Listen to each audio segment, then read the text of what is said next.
Hey guys, I am back again for a new Indiana Jones toy review. I have been lacking on collecting these figures again, probably because of all the other stuff going around, but man, ever since Dial of Destiny was all the big range, and still the big range is to me because yeah, I absolutely love Dial of Destiny, and I'm actually surprised that Hasbro still has the license to Indiana Jones, making new Indiana Jones figures. Though at the same time, I'm kind of disappointed right now with Hasbro when it comes to the way they're handling the line.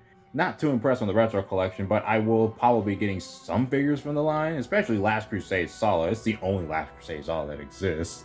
If the retro collection should have developed more characters or interesting freaking ideas, or they could have just continued on with the 2008 toy line, you know, kind of improve on certain things that you missed out on, but now Hasbro just continues to keep fumbling.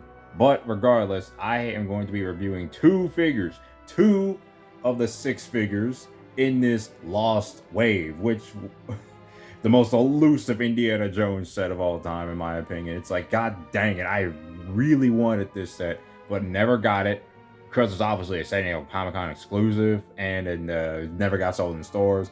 It was only for like the diehard collectors out there and all that stuff, and it's just now the most expensive thing you could ever find when it comes to Indiana Jones toys. But luckily, I have only just found 2 of the 6 so far.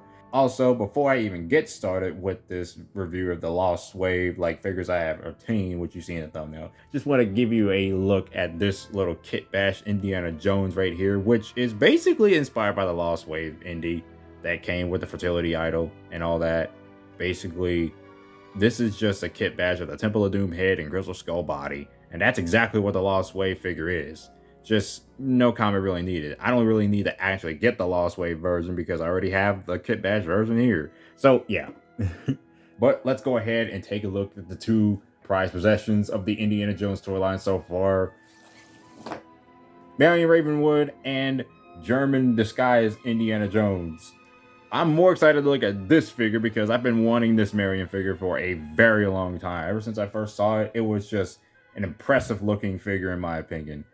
German Indy, or German disguised Indy, I really do like his head sculpt, and I also, well, can never have enough like different variations of Indiana Jones that isn't just his hat and all that. But regardless, this is just really, really special to me because these 2 figures, 2 of the 6 figures in that Lost Wave line are just so damn elusive and so hard to get across. Like, just the figure that if you really want to try to spend as much money as you want or not on these figures, they're always hard to get across in my opinion, especially at a cheaper price. But luckily I did struck gold with a decent price on these 2, and it's just so dang wonderful to finally have these 2 figures specifically.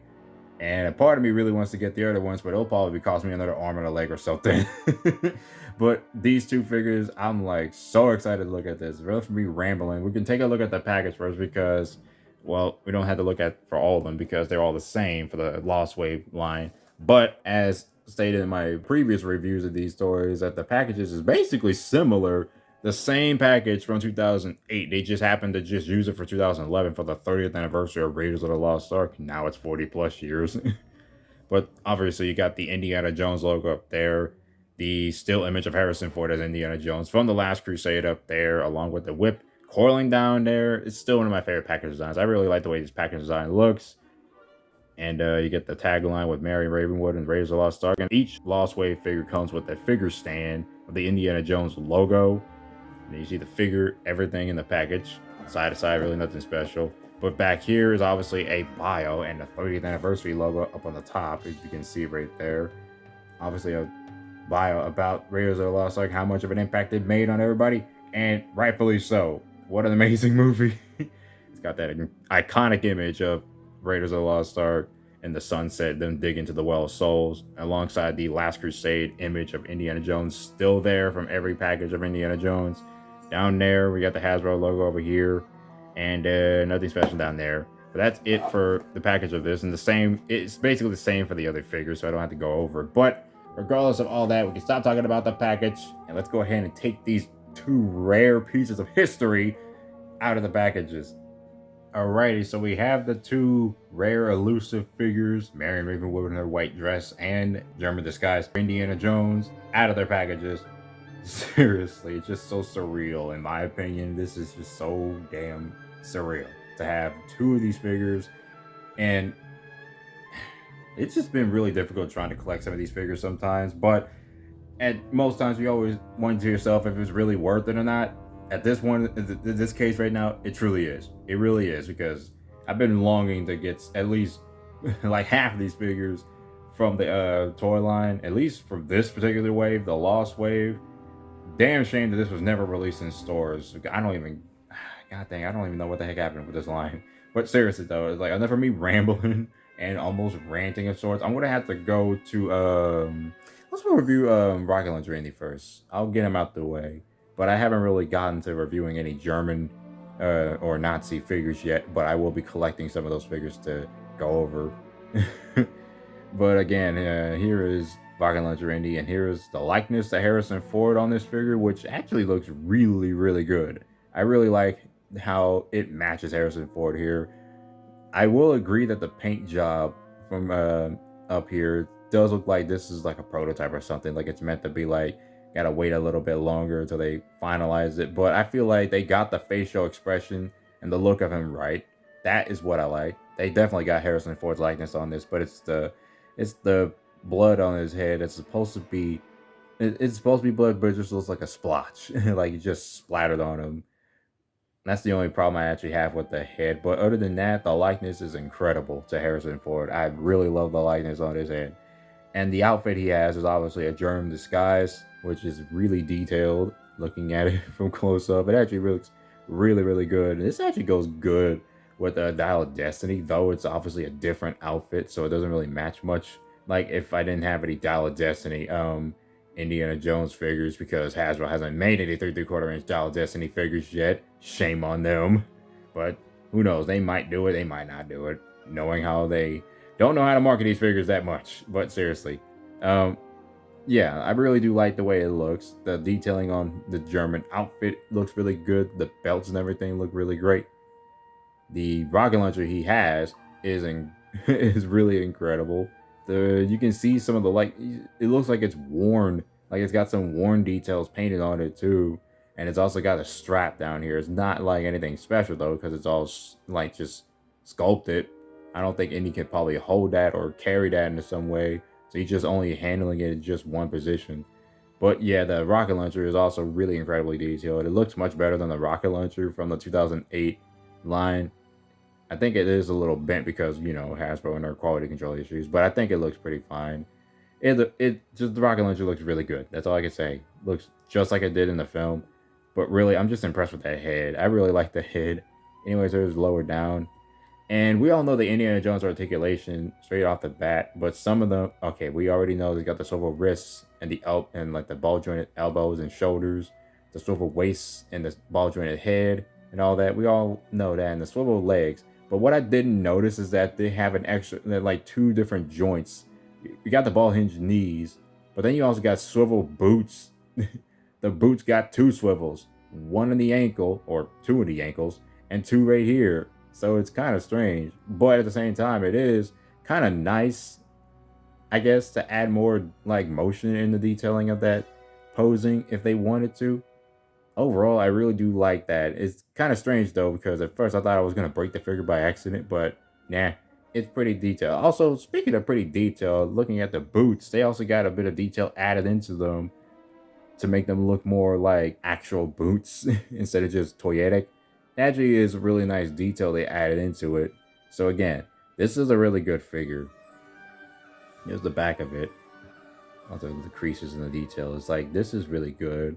I think this, yeah, it's painted. It just doesn't come up. It doesn't come quite well on the camera. It does. It looks like the whole color is blended right into the coat, but it's actually painted in. It's basically the same color as the belt. Might not be able to see it on here because of the way the quality of the camera looks.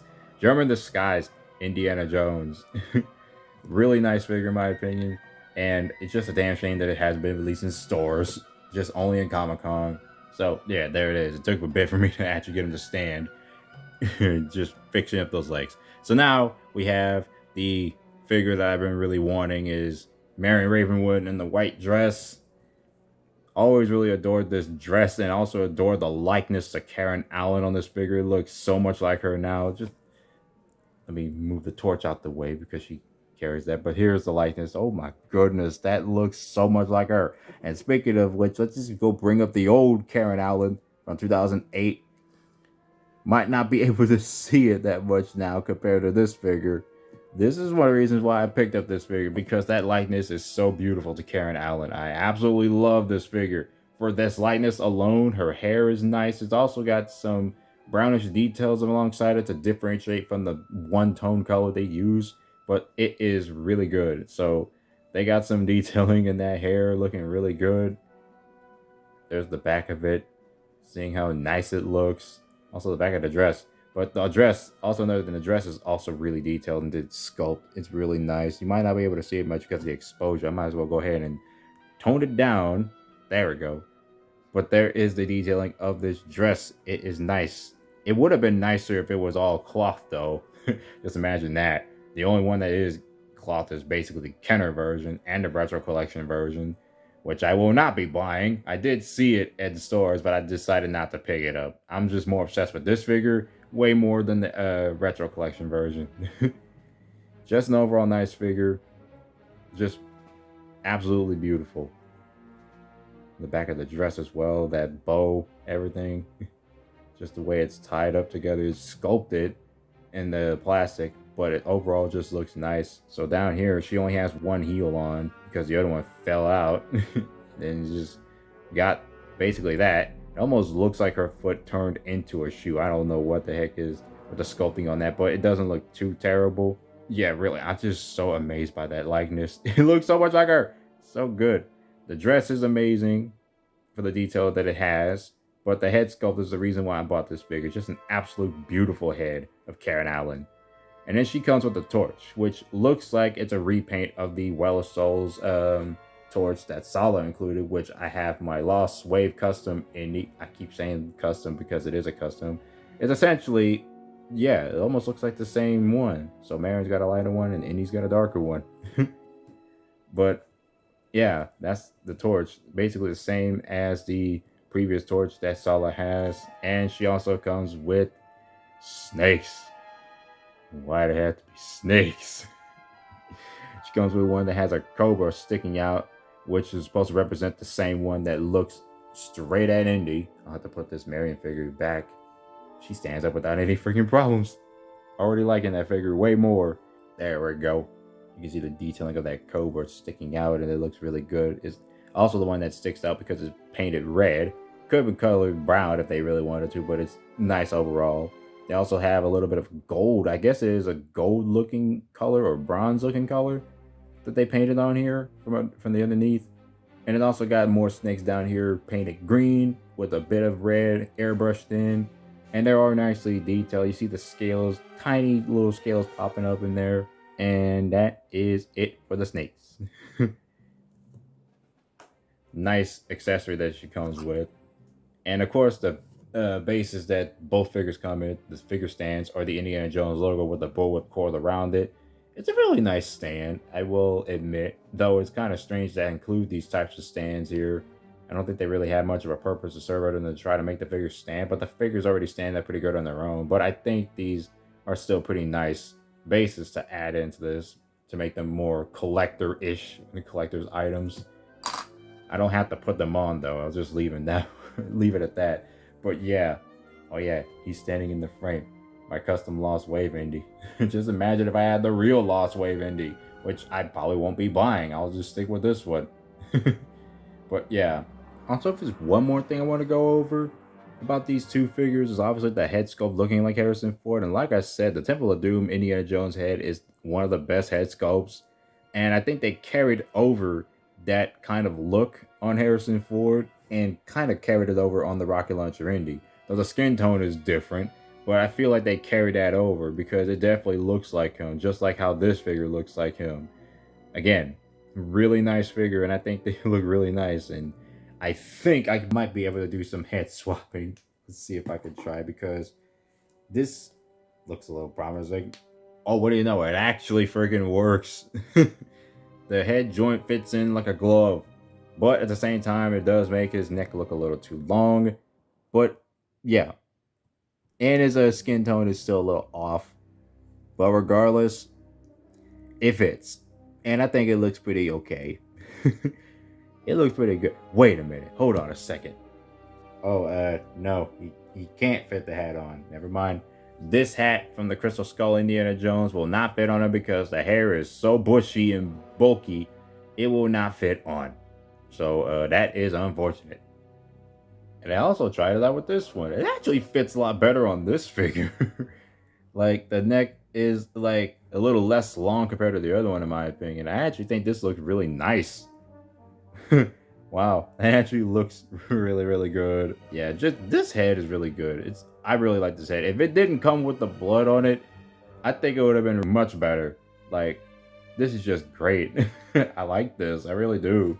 Oh, and one more thing about the Marion figure. I did manage to get her head to turn. I guess it was somehow stuck right here. I guess some kind of glue kind of caught onto her hair. You can see pieces of her dress and her hair kind of come in contact with each other. Didn't notice that. That's a little bit of an oopsie.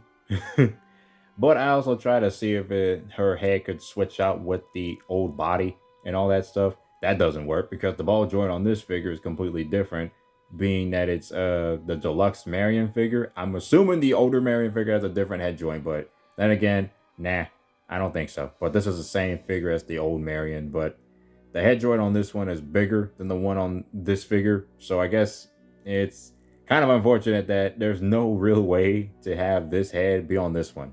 It would have been really good if we had a re-release of this figure and it had this head on it. That'd be cool, but no, Hasbro skipped on that because this line didn't sell well, unfortunately. But yeah, I got her head to turn. Now she can turn and have more freedom. Actually, I think this is really good that she has more freedom in the head compared to the old Marion. The old Marion was kind of difficult to turn her head around sometimes because the hair was really stuck onto it, but this is nice. I'm just so happy that I own this figure. This is just a really great figure. I really like this Marion figure. Alrighty, that is it for the review of these two elusive figures from the Lost Wave toy line, Marion Ravenwood from the Well of Souls, and Indiana Jones in his German disguise. Both these figures are really good. It's just a damn shame that they are not released anywhere in stores other than the fact that you can find them on eBay, but you have to literally be lucky to get these figures, and I mean real lucky. At this point, hunting these Indiana Jones figures down is just like Indiana Jones hunting down the artifacts themselves. It's just so elusive, and everybody's out to get them. But then again, it's a different situation. Are you willing to go after these? For me, I am, because this is Indiana Jones, and these toys really do mean something to me, and the franchise means a lot to me as well. And yeah, it's just right after Dial of Destiny, I was like, okay, I have to collect more indie figures. I really do. So yeah, it's really good that I finally get an opportunity to get these, and this is just the only time that I was like, I have to and I want to, and I'm glad. Both these figures are really good. Not absolute 100% though, because they got their issues, but they're really, really good figures. And if even possible, I recommend these figures, but only at your risk, because true, you'll probably end up hurting your wallet doing it, but geez, I really love these figures so much. It's so nice that I finally have them. So thank you for watching this video. Hope you guys enjoyed this, and I'll be seeing you guys later on more Indiana Jones toy reviews coming soon.